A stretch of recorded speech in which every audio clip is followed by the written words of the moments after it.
Hare Rama, Rama Rama, Hare Hare. Hare Krishna, Krishna Krishna, Hare Hare. Hare Rama, Rama Rama, Hare Hare. Hare Krishna, Krishna Krishna, Hare Hare. Hare Rama, Rama Rama, Hare Hare. Hare Krishna, Krishna Krishna, Hare Hare. Chapter 18. Suta Uvacha Yau Vai Draunyastrā Viplushto Namaturudhare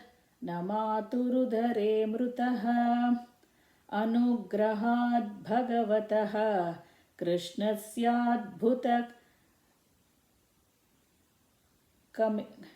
Karmanaha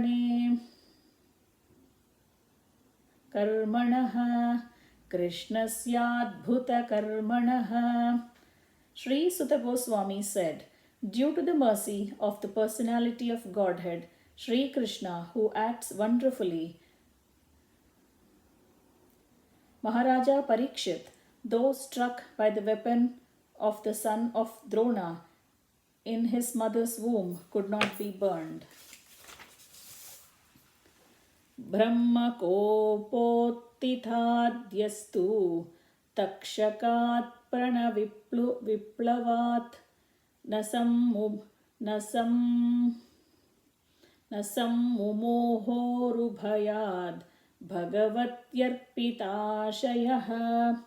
Furthermore, Maharaja Parikshit was always consciously surrendered to the personality of Godhead, and therefore he was neither afraid nor overwhelmed by fear due to a snake god which was to bite him because of the fury of a Brahmana boy. Utsrujya sarvatas sangam vijñātājita samstitihi vayyasaker jahau shishyo gangayam swam kalevaram. Furthermore, after leaving all his associates, the king surrendered himself as a disciple to the son of Vyasa, Sukadeva Goswami, and thus he was able to understand the actual position of the personality of Godhead. Nottamashlokavartanam jushatam tatkatamrutam Statsambhramontakaalepi smaratam tatpadambujam. This was so because those who have dedicated their lives to the transcendental topics of the personality of Godhead, of whom the Vedic hymns sing, and who are constantly engaged in remembering the lotus feet of the Lord, do not run the risk of having misconceptions even at the last moment of their lives. Tavat kalirna prabhavet pravishtopiha sarvataha yavadisho mahanurvyam abhimanyava ekarat. As long as the great powerful son of Abhimanyu remains the emperor of the world, there is no chance that the personality of Kali will flourish. Yasmin nahani yaryeva bhagavanutsa sarjaram bhagavanutsa sarjagam tadaivehanu vruttosav adharma prabhavah kalihi. That the very day and the moment the personality of Godhead, Lord Sri Krishna, left this earth, the personality of Kali, who promotes all kinds of irreligious activities, came into this world. Nanudveshti kalim samrat saranga iva sarabhuk kushalanyashu siddhyanti netarani kritani yat. Maharaja Parikshit was a realist. Like the bees who only accept the essence of a flower, he knew perfectly well that in this age of Kali, auspicious things produce good effects immediately, whereas inauspicious acts must be actually performed to render effects. So, he was never envious of the personality of Kali. किं नु बालेषु शूरेण कलिना धीरमीरुणा अप्रमत्तः प्रमत्तेषु यो वृकोणृषु वर्तते. Maharaja Parikshit considered that less intelligent men might find the personality of Kali to be very powerful, but that those who are self-controlled would have nothing to fear. The king was powerful like a tiger and took care for the foolish, careless persons. Upavarnitame tadvaha upavarnitame tadvaha punyam parikshitam maya vasudevakatopetam akhyanam yadapruchata. O sages, as you did ask me, now I have described almost everything regarding the narrations about Lord Krishna in connection with the history of the pious Maharaja Parikshit. Ya ya kata bhagavataha kataniyoru karmanaha gunakarmashrayah pumbhihi samsekyasta bubhushubhihi.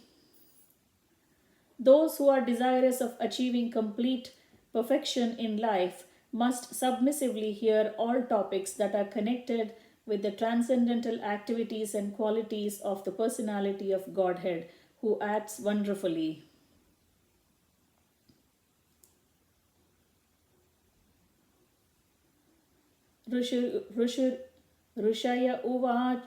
ऋषय ऊचुः सूतजीवसमा सौम्या शाश्वतीर्विशदं यशः यस्त्वं संससि कृष्णस्य मर्त्यानाममृतं हिनः. The good sages said, O grave Sutta Goswami, may you live many years and have eternal fame, for you are speaking very nicely about the activities of Lord Krishna, the personality of Godhead. This is just like nectar for mortal beings like us. Karmanyasminnanashvase dhumratmanam bhavan apayayati govinda padapadmasavam madhu. We have just begun the performance of this fruitive activity, a sacrificial fire, without certainty of its result due to the many imperfections in our actions. Our bodies have become black from the smoke, but we are factually pleased by the nectar of the lotus feet of the personality of Godhead, Govinda, which you are distributing. Tulayamalave na swargam na punarbhavam bhagavat sangi sanghasya martyanam kimutashishaha. The value of the moment's association with the devotee of the Lord cannot even be compared to the attainment of heavenly planets or liberation from matter, and what to speak of worldly benedictions in the form of material prosperity, which are for those who are meant for death. Ko nama trupyed rasavikta kathayam mahattamaikanta parayanasya nantam gunanama gunasya Jagmur Yogeshwaraye Bhava Padmamukhyah. The personality of Godhead, Lord Krishna, Govinda, is the exclusive shelter for all great living beings, and his transcendental attributes cannot even be measured by such masters of mystic powers as Lord Shiva and Lord Brahma. Can anyone who is expert in relishing nectar, rasa, ever be fully satiated by hearing topics about him? Tan तन्नो भवान् वै भगवत्प्रधानो महत्तमैकान्तपरायणस्य हरेरुद्धारं चरितं विशुद्धं शुश्रूषतां नो वितनोतु विद्वन्. O Sutta Goswami, you are learned and pure devotee of the Lord because the personality of Godhead is your chief object of service. Therefore, please describe to us the pastimes of the Lord, which are above all material conception, for we are anxious to receive such messages. स वै महाभागवतः परीक्षित् येनापवर्गाख्यमदभ्रबुद्धिः ज्ञानेन वैयासविशब्दितेन भजे स्वघेन्द्रध्वजपादमूलम्. O Sutta Goswami, please describe those topics of the Lord by which Maharaja Parikshit, whose intelligence was fixed on liberation, attained the lotus feet of the Lord, who is the shelter of Garuda, the king of birds. Those topics were vibrated by the son of Vyasa, Srila Sukadeva. Tannah param punyamasamvrutartam आख्यानमत्यद्भुत योगनिष्ठम् आख्याह्यनन्ताचरितोपपन्नं परीक्षितं Bhagavatabhiramam. Thus, please narrate to us the narrations of the Unlimited, for they are purifying and supreme. They were spoken to Maharaja Parikshit, and they are very dear to the pure devotees, being full of bhakti yoga. Suta uvacha aho vayam janma bhrutodhyahasma vruddhanuvruttyapi vilomajataha daushkulyamadhim vidhunoti shigram mahattamānāmabhidhāna yogaha. Sri Sutta Goswami said, O God, although we are born in a mixed caste, we are still promoted in the birthright simply by serving and following the great, who are advanced in knowledge. Even by conversing with such great souls, one can without delay cleanse oneself of all disqualifications resulting from lower births. Krutah punargrunato nama tasya mahattamaikantaparayanasya yonanta shaktir bhagavanananto mahadgunatvadyamanantamahuhu. And what to speak of those who are under the direction of the great devotees, chanting the holy name of the Unlimited, who has unlimited potency. The personality of Godhead, unlimited in potency and transcendental by attributes, is called the Ananta, unlimited. And what to speak of those who are under the direction of the great devotees, chanting the holy name of the unlimited, who has unlimited potency. The personality of Godhead, unlimited in potency and transcendental by attributes, is called the Ananta, unlimited. Yetavatalam nanusuchitena yetavatalam ननु सूचितेन गुणैरसाम्यानतिशायनस्य इत्वेतरान् प्रार्थयतो विभूतिर्यस्याङ्घ्रिरेणुं जुषतेन भीप्सोः एतावतालं ननु सूचितेन गुणैरसाम्यानतिशायनस्य इत्वेतरान् प्रार्थयतो विभूतिर्यस्याङ्घ्रिरेणुं जुषतेन भीप्सोः. It is now ascertained that He, the personality of Godhead, is unlimited and there is none equal to Him. Consequently, no one can speak of Him adequately. Great demigods cannot obtain the favor of the goddess of fortune even by prayers, but this very goddess renders service unto the Lord, although He is unwilling to have such service. Atapi yat पादनखावसृष्टं जगद्विरिञ्चोपहृतार्हणाम्भः शेषं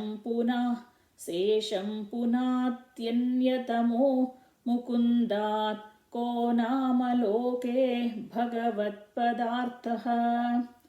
Who can be worthy of the name of the Supreme Lord but the personality of Godhead, Sri Krishna? Brahmaji collected the water emanating from the nails of his feet in order to award it to Lord Shiva as worshipful welcome.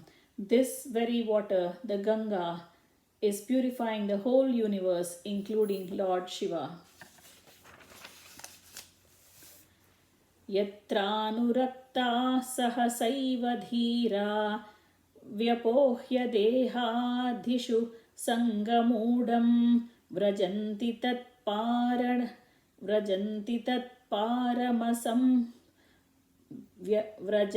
तत्पारमहंस्यमन्त्यं यस्मिन्नहिंसोपशमः स्वधर्मः.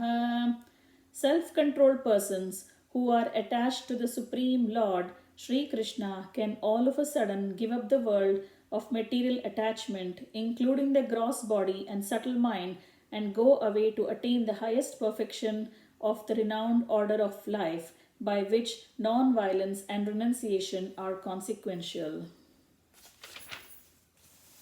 Aham hi prushtoryamano bhavadbhi याचक्ष आत्मावगमोऽत्र यावान् नमः पतन्त्यात्मसमं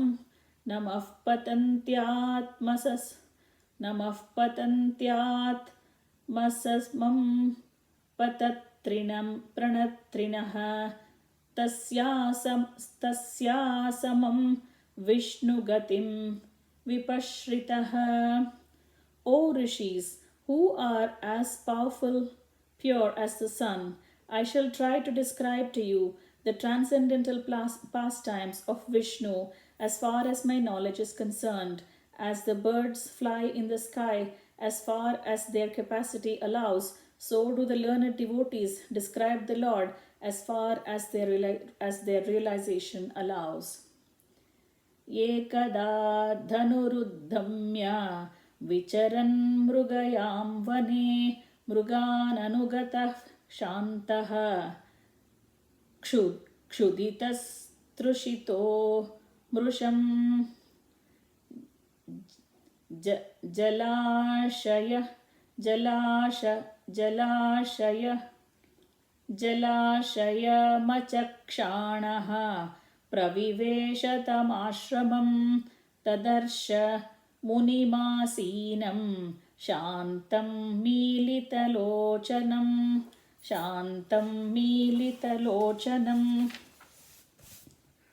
Once upon a time, Maharaja Parikshit while engaged in hunting in the forest with a bow and arrows, became extremely fatigued, hungry, and thirsty while following the stage. While searching for a reservoir of water, he entered the hermitage of the well known Samika Rishi and saw the sage sitting silently with closed eyes. Pratiruddhendriya pranam ano buddhimuparatam sta स्थानत्रयात् परं प्राप्तं ब्रह्मभूतमविक्रियम्. The Muni's sense organs, breath, mind, and intelligence were all restrained from the maternal activities, and he was situated in a trance apart from the three wakefulness, dream, and unconsciousness, having achieved a transcendental position qualitatively equal with the Supreme Absolute. विप्रकीर्णजटाच्छन्नं रौरवेणाजिनेन च विशुष्यतालुरुदकं तथा भूतमयाचत. The sage, in meditation, was covered by the skin of a stag, and long compressed hair was scattered all over him. The king, whose palate was dry from thirst, asked him for water.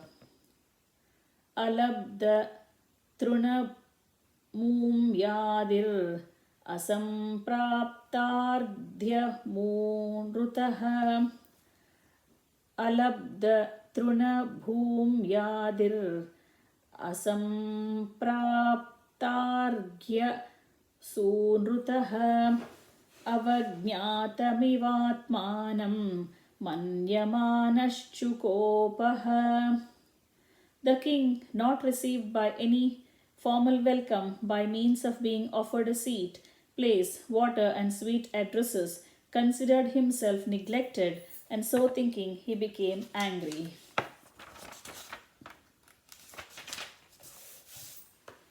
Abhutapurvas sahasa क्षुत्रृङ्भ्यामधितात्मनः क्षुत्रृङ्भ्यामर्धितात्मनः ब्रह्मणं प्रत्यभूद्ब्रह्मन् matsaro manyureva cha. O Brahmanas, the king's anger and envy directed towards the Brahmana sage were unprecedented, being that circumstances had made him hungry and thirsty. Satu Brahma Rushe Ramse Gatasu Muragam Rusha Vinirgachan Dhanushkroshtya Nidhaya Puramagataha. While leaving, the king, being so insulted, picked up a lifeless snake with his bow and angrily placed it on the shoulder of the sage. Then he returned to his palace. Yesha kim nibruta shesha karano milite kshanaha mrusha samadhirahosvit kim nusyat kshatrabandhubihi. Upon returning, he began to contemplate and argue within himself whether the sage had actually been in meditation with senses concentrated and eyes closed, or whether he had just been feigning trance just to avoid receiving a lower kshatriya. Tasya putroti tejasvi virahan balakorbhakaihi Ragnyagam prapitam tatam shrutva tatredam abhravit. The sage had a son who was very powerful, being a Brahmana's son. While he was playing with inexperienced boys, he heard of his father's distress, which was occasioned by the king. Then and there, the boy spoke as follows. अहो अधर्मः पालानां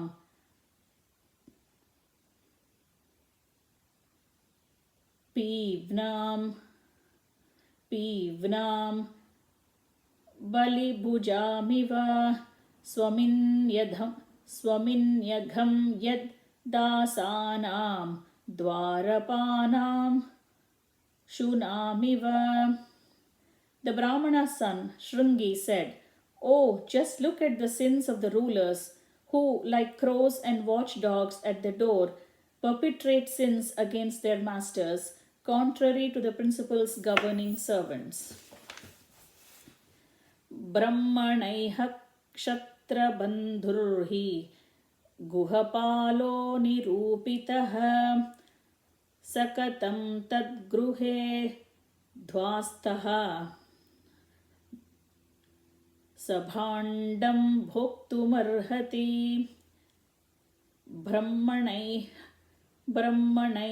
क्षत्रबन्धुर्हि गृहपालो निरूपितः सकतं तद्गृहे ध्वास्तः sabhandam bhoktumarhati. The descendants of the kingly orders are definitely designated as watchdogs, and they must keep themselves at the door. On what grounds can dogs enter the house and claim to dine with the master on the same plate? Krishne gate bhagavati shastaryutpatagaminam तद्भिन्नसे सेतु नद्याहं शास्मि पश्यत मे बलम्. After the departure of Lord Krishna, the personality of Godhead, the supreme ruler of everyone, these upstarts have flourished, our protectors being gone. Therefore, I myself shall take up this matter and punish them. Just witness my power. Ityuktva roshatam raksho vayasyanushibalakah kaushikatyapa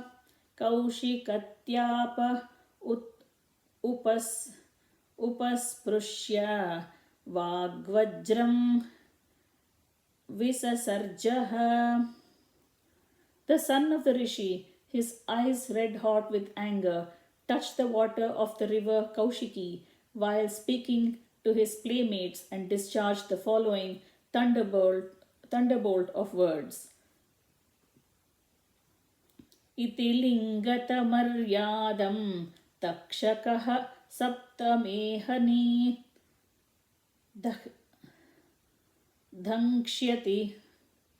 Dhangshyati sma kalagaram chodito me tadaduham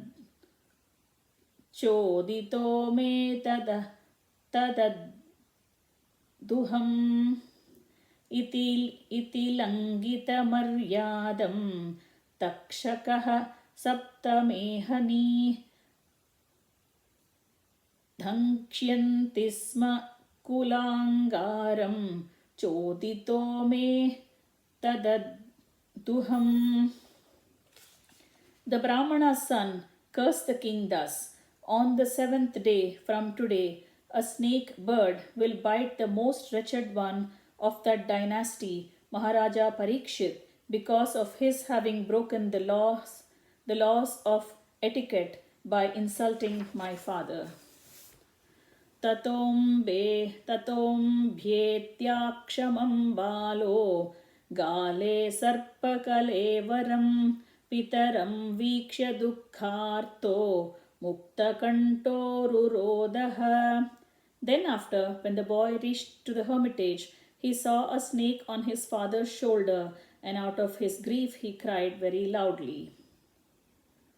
Sava angiraso brahman Shrutva sutavilapanam unmilya shanakairnetre drushtva chamse brutoragam.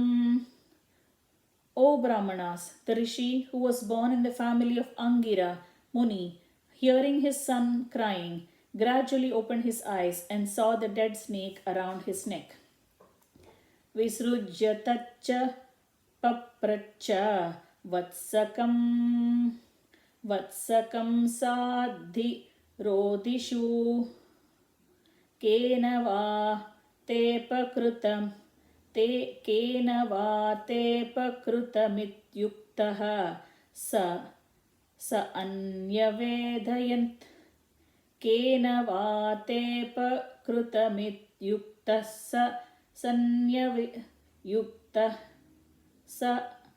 सन्यवेदयत्. He threw the dead snake aside and asked his son why he was crying, whether anyone had done him harm. On hearing this, the son explained to him what had happened. Nishamya sapta madahar Nishamya sapta tadarham narendram nabhramanyo natma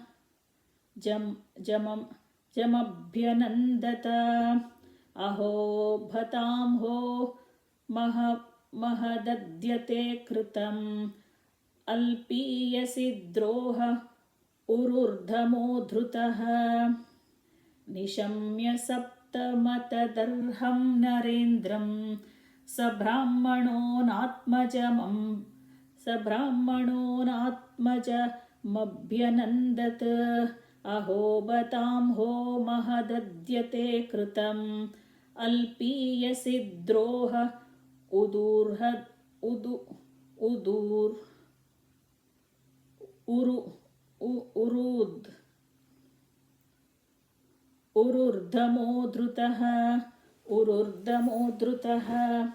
The father heard from the son that the king had been cursed, although he should never have been condemned, for he was the best amongst all human beings. The rishi did not congratulate his son, but on the contrary began to repent, saying, Alas, what a great sinful act was performed by my son. He was awarded heavy punishment for an insignificant offense. Navai nrubhirnaradevam parakyam sammatumarhasya vipakva yatojasa durvishahena gupta bindanti badranya bhayah prajaha. O my boy, your intelligence is immature, and therefore you have no knowledge that the king, who is the best amongst the human beings, is as good as the personality of Godhead. He is never to be placed on an equal footing with common men. The citizens of the state live in prosperity, being protected by his unsurpassable prowess. Alakshyamane naradevanamni ratangapana vayamangalokah tadahi chaura prachuro vinankshyat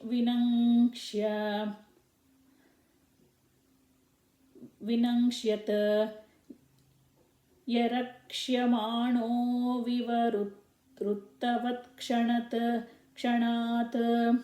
My dear boy, the Lord, who carries the wheel of a chariot, is represented by the monarchical regime, and when his regime is abolished, the whole world becomes filled with thieves, who then at once vanquish the unprotected subjects like scattered lambs. Tadadyanah papamupaityannvayam yannashtanatasya vasorviluptakat parasparam ghnanti shapanti vrujyate pashun striyortan purudhasya vojanaha.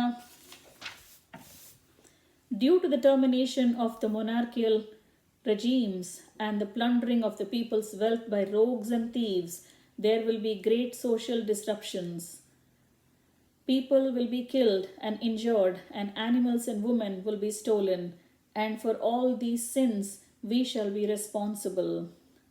Tadarya dharmaha प्रविलीयते नृणां वर्णाश्रमाचारयुतस्र यीमयः ततोऽर्थकामाभिनिवेशितात्मनां शूनां कपीनामिव वर्णसङ्करः.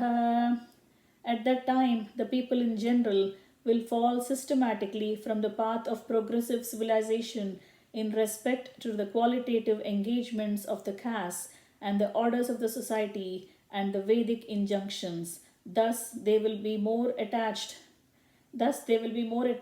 to economic development of sense gratification, and as a result, there will be an unwanted population on the level of dogs and monkeys.